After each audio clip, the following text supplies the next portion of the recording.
சிலர் வீடு கட்டுறேன்னு சொல்லி இறங்குவாங்க. அந்த வீட்டை கட்டி முடிக்கல பார்த்தீங்கன்னா, இவனுக்கு ஹார்ட் அட்டாக்கே வந்திருக்கும், அல்லது பிபி வந்திருக்கும், சுகர் வந்திருக்கும், பெரிய டென்ஷன் ஆகி உண்டு இல்லைன்னு பண்ணிடுவாங்க. அந்த வீட்டை கட்டி முடிக்கிறதுக்குள்ளே நம்மால் படுற பாடு பெரும்பாடாக இருக்கும்.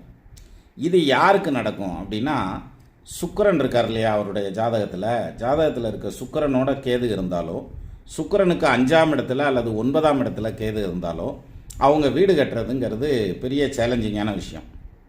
இப்படி இருக்கிறவங்க என்ன பண்ணணும்னா, வேறு யாராவது ஒருத்தர் பேரில் அந்த இடத்த மாற்றி வீட்டை கட்டணும். அப்படி இல்லைன்னாக்க ஏதாவது கான்ட்ராக்ட் விட்டு கட்டணும். அப்பயுமே சங்கடங்கள் வரும், இருந்தாலும் கான்ட்ராக்ட் விட்டு கட்டினாத்தையும் சரியாக வரும். ஒன்று. ரெண்டாவது, ஒரு வீடு கட்டுறதுக்கு முகூர்த்த ஆரம்பம் பண்ணுறோம் இல்லையா, வாஸ்து நேரம் பார்த்து பண்ணுறோம். அந்த வாஸ்து நேரத்தில் அவங்க ஜாதகத்தில் சுக்கிரன் மேலே கோச்சார கேது போயிட்டு இருந்தாலோ, அல்லது சுக்கிரனுக்கு 5, 9 கோச்சார கேது இருந்தாலோ, அந்த வீடு கட்டி முடிக்கிறதுக்குள்ளே இவங்களுக்கு போதும்னு ஆயிரும்.